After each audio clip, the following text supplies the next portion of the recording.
सीमा हैदर पाकिस्तान से अपना प्यार पाने भारत आई। सीमा और सचिन की लव स्टोरी में जासूसी का एंगल लिया जा रहा है। बताया जा रहा है कि सीमा हैदर के चाचा पाकिस्तानी सेना में सूबेदार है, उसका भाई भी पाकिस्तानी आर्मी में है, जबकि इससे पहले सीमा ने कहा था कि उसका भाई सेना में नहीं है बल्कि सेना में भर्ती की तैयारी कर रहा है। सच जानने के लिए यूपी एटीएस जांच कर रही है। सीमा की मोबाइल डिटेल्स की भी दोबारा जांच की जा रही है। नोएडा पुलिस ने सीमा के घर के बाहर सुरक्षा बढ़ा दी है। सचिन के परिवार को किसी से मिलने नहीं दिया जा रहा है। कुछ दिन पहले सचिन का गांव एक सामान्य कस्बा था, बिल्कुल पुराने देहाती कस्बे जैसा, लेकिन पिछले करीब एक हफ्ते से यहाँ पीपली लाइव फिल्म जैसी हालत बन गई है।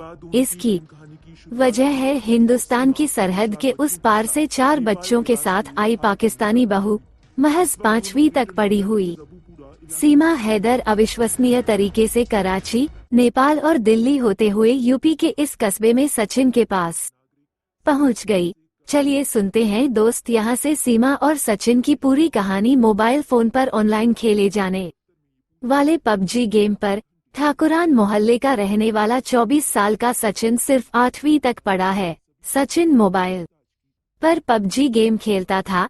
गेम खेलने के दौरान वो कराची की रहने वाली सीमा हैदर के संपर्क में आया। गेम खेलने के दौरान दोनों अपना माइक्रोफोन ऑन करके रखते थे।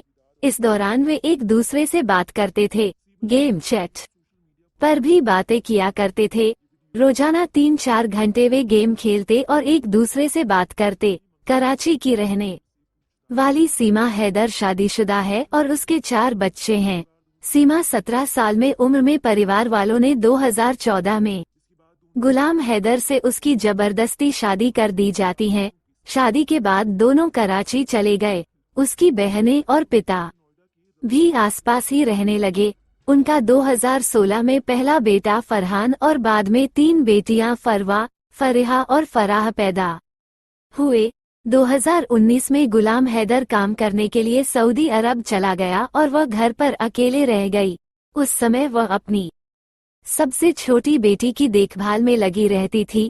फिर मार्च 2020 में कोविड फैला और सबका घरों से निकलना बंद हो गया। इस दौरान वो घंटों मोबाइल पर टिकटॉक देखती और वीडियो बनाती थी। इसी दौरान उसने मोबाइल पर पहले कैंडी क्रश गेम और उसके बाद पबजी खेलना शुरू किया। पबजी ने उसे गेम खेलने के साथ ही दुनिया भर के लोगों के बात करने की आज़ादी भी दी। इस दौरान उसके संपर्क में कई लोग आए। उनमें सचिन से उसकी खास दोस्ती हो गई। सीमा ने उसे बच्चों से वीडियो कॉल पर मिलवाया। जब किसी वजह से सीमा उससे फोन पर बात नहीं कर पाती थी तो उसके भाई को कॉल करती थी। इस बीच दिसंबर 2020 में सीमा के पिता की मौत हो गई। सचिन उससे मिलकर सांत्वना देना चाहता था।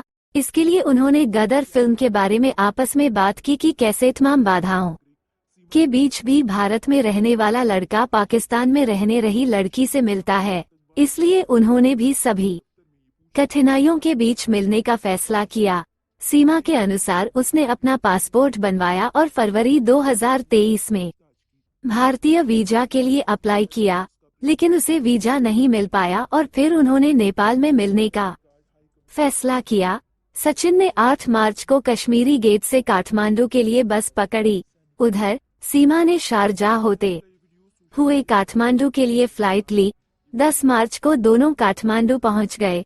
सबसे पहले दोनों ने गदर फिल्म देखी और अगले दिन पशुपतिनाथ मंदिर में शादी कर ली। 1 हफ्ते तक वे काठमांडू में पति पत्नी की तरह रहे। सीमा ने माथे पर सिंदूर लगाकर भारतीय पहनावे में फोटो खिंचवाए और इंस्टाग्राम पर वीडियो अपलोड किए।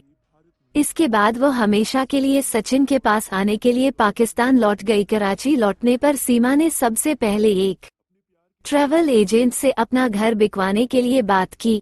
ये घर सीमा के नाम पर खरीदा हुआ था। करीब 12 लाख पाकिस्तानी रुपये में उसका घर बिक गया। इसके बाद उसने अपनी और बच्चों के लिए यूएई के रास्ते काठमांडू के टिकट खरीदे और 10 मई को फ्लाइट पकड़ ली।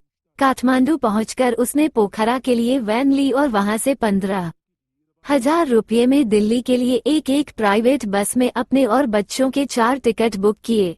उसे डर था कि कहीं वो पकड़ी न जाए, खासतौर पर उसे अपने बच्चों के छिन जाने का डर था।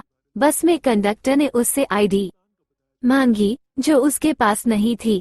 हालांकि उसने इसके लिए पहले से तैयारी कर रखी थी। सीमा दावा करती है कि उसने कंडक्टर को अपना नाम सीमा और पति का नाम सचिन मीना बताया।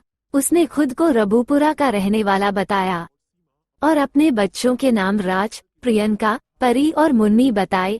अपने पति के ठाकुर और खुद को ठाकुराइन होने की बात बताने पर कंडक्टर ने कुछ नहीं पूछा और वो दिल्ली पहुंच गए। कश्मीरी गेट से जेवर के लिए बस ली और रबूपुरा में फलेडा कट पर उतर गए, जहां सचिन उनका इंतजार कर रहा था। सीमा के वहां पहुंचने से पहले से ही उसने सारी तैयारी कर रखी थी। उसने अपने घर से करीब 1 किलोमीटर दूर किराए पर अप्रैल में ही कमरा ले लिया था। मकान मालिक को उसकी उम्र देखकर कुंवारा होने के चलते किराए पर कमरा देने पर आपत्ति थी। हालांकि उसने उन्हें भरोसा दिलाया कि वो शादीशुदा है। उसने सीमा को बुलंदशहर से बताया और बच्चों को खुद का अपना बताया। इसके बाद वे करीब 1.5 महीने तक साथ रहे। दिन में सचिन परचून की दुकान पर काम करता था, शाम को पैतृक घर पर रहता और रात को सीमा के पास आ जाता था। इस दौरान सीमा का पड़ोस में रहने वाली महिलाओं से परिचय हो गया। किसी को उस पर शक नहीं हुआ, लेकिन फिर उसे बच्चों की पढ़ाई की चिंता होने लगी। लिहाजा पहचान पत्र बनवाने के लिए 29 जून को बुलंदशहर में एक वकील से मुलाकात की गई। सचिन ने वकील से कहा कि वो मुस्लिम महिला से शादी करना चाहता है। इस पर वकील ने कहा कि स्पेशल मैरिज एक्ट के तहत इसमें कोई दिक्कत नहीं है।